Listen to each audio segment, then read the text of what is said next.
सभी मित्रों को राधे राधे। हिंदी एकेडमी में आपका बहुत बहुत स्वागत है। जैसा कि आप सभी जानते हैं, हमारी उपन्यासों से संबंधित यूनिट चल रही है, जिसमें हम उपन्यासों के प्रश्न उत्तर और उसके सारांश को भी कर रहे हैं। पिछली कक्षा में हमने गोदान उपन्यास के सारांश को, उसके महत्वपूर्ण तथ्यों को समझा था।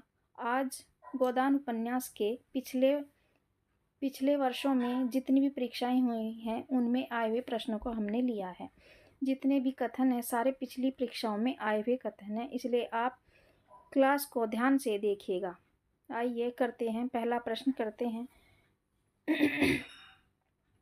मालती बाहर से तितली है, भीतर से मधुमक्खी। मालती के विषय में यह कथन किसका है?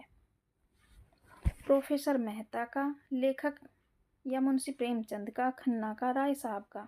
तो ये कथन किसका है? ये कथन है स्वयं लेखक का।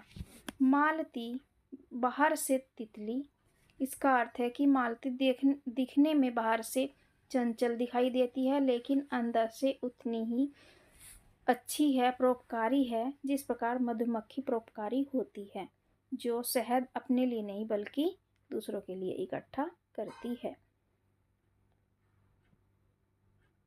दूसरा प्रश्न है हमारा, बड़े आदमियों को अपनी नाक दूसरों की जान से प्यारी होगी, हमें तो अपनी नाक इतनी प्यारी नहीं है। यह कथन गोदान के किस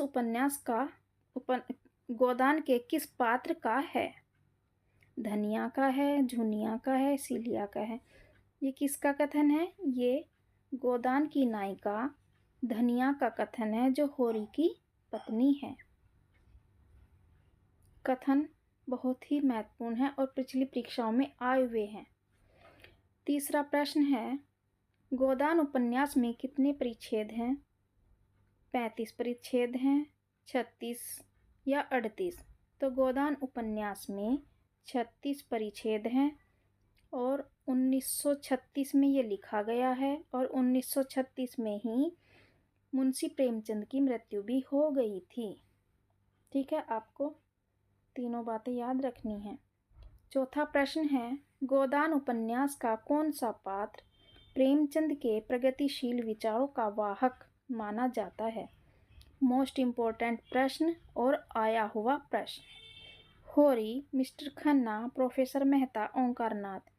तो गोदान उपन्यास में जो प्रगतिशील विचारों का वाहक है, प्रेमचंद ने किसके माध्यम से प्रगतिशील विचारों, अपने विचारों को प्रकट किया है? प्रोफेसर मेहता के। आलोचक और विद्वान यह भी कहते हैं कि जो प्रोफेसर मेहता के विचार हैं, वो उनके अपने व्यक्तिगत विचार उन्होंने उनके माध्यम से व्यक्त किए हैं। ठीक है, अब आते हैं प्रश्न नंबर 5 पर। गोदान के किस पात्र ने ऐसा कहा है?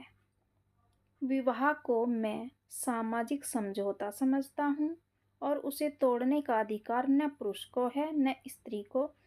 समझौता करने से पहले आप स्वाधीन हैं, समझौता हो जाने के बाद आपके हाथ कट जाते हैं, यानी कि आपके हाथ कट जाते हैं। गोदान उपन्यास में यह कथन किस पात्र का है? प्रोफेसर मेहता का, पंडित ओंकारनाथ का, अमरपाल सिंह का, मिर्जा खुर्शीद का। तो ये कथन किसका है? प्रोफेसर मेहता का। यानी कि प्रोफेसर मेहता ने, यानी कि प्रेमचंद ने जो विवाह है उसको एक समझौता बताया है और फिर उसको जीवन भर निभाने का प्रण लेने के लिए भी कहा है, क्योंकि आप समझौता होने से पहले आप स्वतंत्र हैं, उसके बाद आप स्वतंत्र नहीं है, परतंत्र हो जाते हैं, यानी कि शादी को निभाने का आपके ऊपर दायित्व होता है। छठा प्रश्न है, गोदान का गोबर किस वर्ग का प्रतिनिधित्व करता है? यह भी गोबर होरी का बेटा है, गोदान उपन्यास का पात्र है, और वह किस वर्ग का प्रतिनिधित्व करता है? सामंतशाही को चुपचाप सहन करने वाले वर्ग का, रूढ़ी विरोधी नई पीढ़ी के किसान युवक का, रूढ़िवादी परंपरा को मानने वाले वर्ग का, समाज सेवा करने वाले वर्ग का। तो किसका करता है? रूढ़ि विरोधी, यानी कि रूढ़िवाद को वो नहीं मानता, उसके जो विचार हैं नए विचार हैं, क्योंकि वो इसमें प्रेम विवाह भी करता है और जब शहर में चला जाता है तो मिल मालिकों का विरोध भी करता है। 7वां प्रश्न है, गोदान उपन्यास को गद्य में प्रस्तुत महाकाव्य कहा जाता है क्योंकि उसमें क्या क्या देखने को मिलता है? भारतीय जनजीवन का यथार्थ चित्रण, सामान्य आदमी की अच्छाइयों का चित्रण, भारतीय संस्कारों का सूक्ष्म अभिनिवेश, उसमें उपर्युक्त सभी मिलते हैं क्योंकि भारतीय जनजीवन का यथार्थ चित्रण उसमें दिखाया गया है। उस समय की जो किसानों का, मजदूरों का उस समय की व्यवस्था थी, जो उनकी दशा थी, उसका चित्रण हुआ है। सामान्य आदमी की अच्छाइयों का, जो निम्न वर्ग के लोग हैं, सामान्य लोग हैं, उनमें कितनी अच्छाइयाँ हैं उसको भी दिखाया गया है। भारतीय संस्कारों को भी इसमें दिखाया गया है, नारियों के माध्यम से भी दिखाया गया है। 8वां प्रश्न है, संसार में गऊ बनने से काम नहीं चलता। संसार में गऊ बनने से काम नहीं चलता, जितना दबो उतना ही लोग दबाते हैं। थाना, पुलिस, कचहरी, अदालत सब हैं हमारी रक्षा के लिए, लेकिन रक्षा कोई नहीं करता, चारों तरफ लूट है। यह गोदान उपन्यास का कथन है। ऐसे भी आ सकता है यह किस उपन्यास का कथन है, तो ये इस तरह से भी आपको याद रखना है। और इस क्वेश्चन में पूछा गया है, और जितने भी मैंने कथन के प्रश्न लिए हैं सारे आए हुए प्रश्न हैं। गोदान में ये कथन किसका है? राम सेवक का है, धनिया का है, गोबर का है या झुनिया का है? तो ये कथन किसका है? राम सेवक का। कथन देकर यह भी पूछा जा सकता है कि किस उपन्यास से है। अब आते हैं हम 9वें प्रश्न पर। महाराज घर में न गाय है, न बछिया, न पैसा, यही पैसे हैं, यही उनका गोदान है। गोदान उपन्यास में यह कथन किसका है? देखिए, यह वह कथन है जब उपन्यास की चरम सीमा होती है, जब होरी की मृत्यु हो जाती है और होरी अपने जीवन में उसके जीवन में उसकी एक इच्छा थी कि मैं एक गाय का दान करूं, लेकिन अपने पूरे जीवन में वह गाय का दान नहीं कर पाया। और जब उसकी मृत्यु हो जाती है तो महाराज या महाजन आकर पूछते हैं कि मतलब गाय दान के लिए बोलते हैं, तो धनिया कहती है कि महाराज घर में न गाय है, न बछिया, न पैसा है, यही पैसे हैं, यही उनका गोदान है। गोदान उपन्यास में ये कथन किसका है? तो ये कथन धनिया का है, और यह कहकर वह मूर्छित होकर पछाड़ खाकर गिर जाती है, अर्थात मूर्छित होकर गिर जाती है। 10वां प्रश्न, गोदान उपन्यास के संदर्भ में कौन सा तथ्य गलत है? गोदान महाजनी सभ्यता की गाथा है, बिल्कुल सही बात है। उपन्यास में मूलतः मालती की कथा है, तो यही हमारा गलत है। मानवीय त्रासदी का भाष्य भी है ये। गोदान सामाजिक शोषण का लैंडस्केप भी है, लेकिन इसमें मूलतः मालती की कथा नहीं है। कथा होरी के इर्द गिर्द घूमती है, जो एक किसान है और पूरे उस समय के किसान समाज का प्रतिनिधित्व करता है।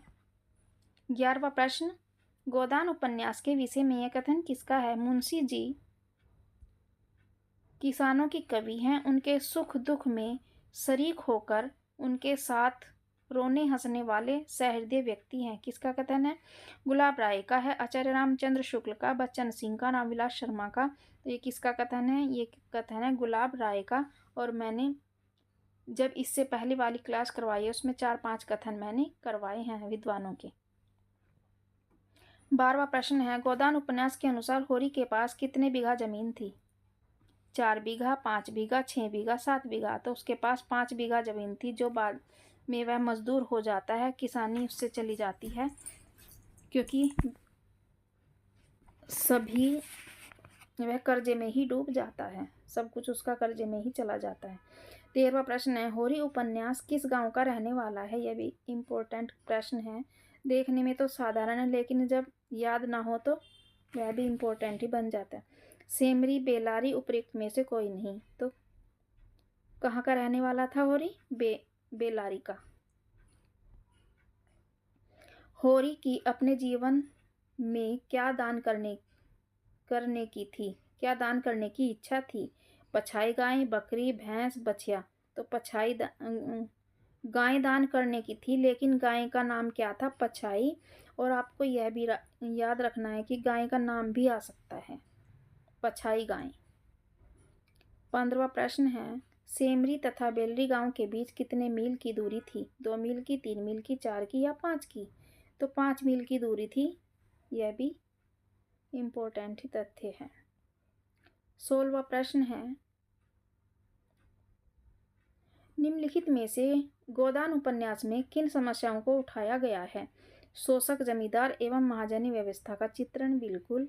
किसानों के शोषण की समस्या, बिल्कुल। अंतर्जातीय विवाह की समस्या का चित्रण, यह भी इसमें हुआ है, क्योंकि प्रेमचंद ने इस उपन्यास में अंतर्जातीय विवाह भी दिखाया है। पूंजीपति एवं मजदूर वर्ग के संघर्ष की समस्या इसमें दिखाई गई है। नगरीय और मिल मालिकों और गोबर के माध्यम से भी दिखाई गई है। नगरीय एवं ग्रामीण जीवन की समस्याओं का चित्रण, बिल्कुल इसमें उपर्युक्त सभी समस्याओं का चित्रण हुआ है। और यह हमारा आखिरी प्रश्न था। देखने के लिए बहुत बहुत धन्यवाद। यदि आपको क्लास जरा सी भी अच्छी लगी हो, थोड़ी सी भी अच्छी लगी हो, पसंद आई हो, तो आप चैनल को सब्सक्राइब जरूर कर लें, लाइक और शेयर भी करें।